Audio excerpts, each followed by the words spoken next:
So we got a lot of information coming out of this Gamescom, especially regarding Starfield. That's why you guys are here. There is so much news to cover. We got Pete Hines actually confirming he is the CEO of Bethesda, so he knows what's up and what's happening with Starfield. He has played over 160 hours on his current playthrough, and he's still barely even done half of the stuff he says. And he also advises us to definitely go ahead and start doing the side quests as well, as they are very deep and a lot of stuff over there. But I have the little interview over here for you guys. I'm going to play it right now. Being honest, like, there's really not an amount of time that I'm comfortable enough of, like, now you've played enough Starfield to get what this game is. Because, like, I'm at 150, 160 hours on my current playthrough. And, like, yeah, I haven't even come close to do, like, there is so much stuff I have intentionally not done. It's, like, we try and tell everybody how big this game is, and the folks that are playing it, like, one of the few things they will tell us is, yeah, you weren't kidding how big, like, I can't believe how big it is. Like, yeah, it's content and explore, like, no matter how you want to play, there is so much for you to do in this game. And if I'm... So as you can see, that's a lot. If he's saying that, like, you can't even compare how big it's going to be. I reckon it's going to be over a couple of 100 hours to fully finish it and actually do all the side content and really delve deep into Starfield. Especially with the procedurally generated planets, where everything is going to be like a little bit different on every single planet you visit, and no two planets will ever be the same, especially for somebody else or even your second playthrough, whatever it may be. And let's move on. I have some other news for you guys here, that gamers are switching their PlayStations. They're changing over for Xboxes, obviously, to buy Starfield because you can't get it on PlayStation. It says over here, let me just bring it up for you guys. Starfield Help players are reportedly returning their PS5s at GameStop to get an Xbox ahead of September, it's claimed. Starfield is making a lot of noise just ahead of release. The Xbox exclusive is dropping next month and is already topping several charts. The game has generated so much hype that it has allegedly given Microsoft an edge in the console rivalry as well.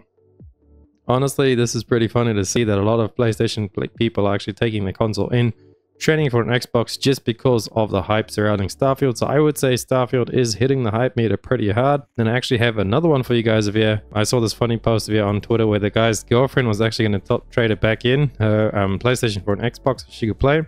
But here's the tweet. It's called, "I told my girl she could play Starfield on my Xbox, but she didn't want to. Said I'd be on it all the time when it came out and that she didn't want to watch. So she traded in her PS5, got herself an Xbox Series S, and Starfield pre-ordered. Still shocked, but the plus side is we can play together now."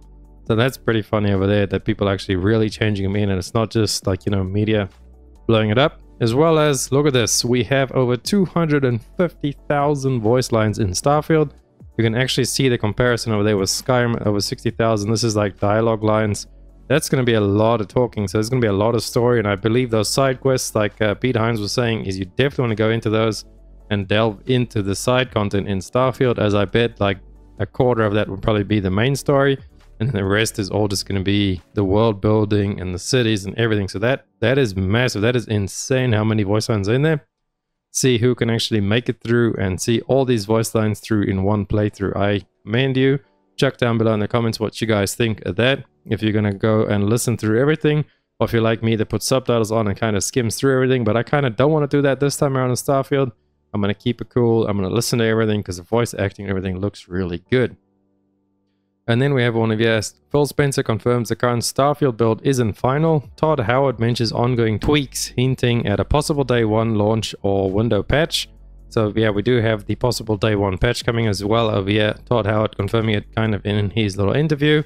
I'm going to bring that up and play it for you guys right now. All right, good. Can't wait to see. Also, how's it back home? How are the team holding up with this close to launch? This is, it's tight time. I mean, the game's pretty much done. We're doing a couple final tweaks. There's a lot of things that go into a game of this scale actually launching, but super excited. We love the game. We put so much into it. We just hope, everybody out there loves it as well. They are still doing a couple of tweaks and things, and this is at Gamescom right now, so it is a week away from Starfield actually coming out.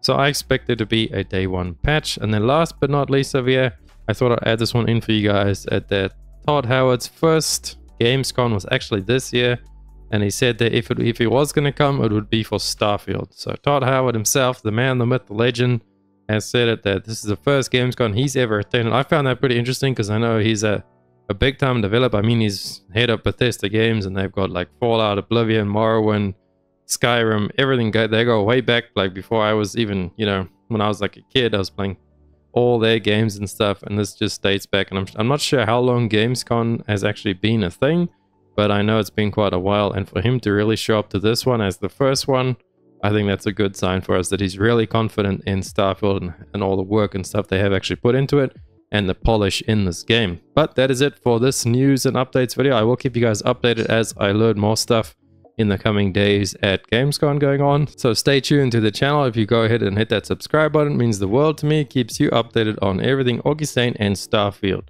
Anyway, thank you guys so much for watching, and I'll catch you beautiful people in the next one. Augustine out.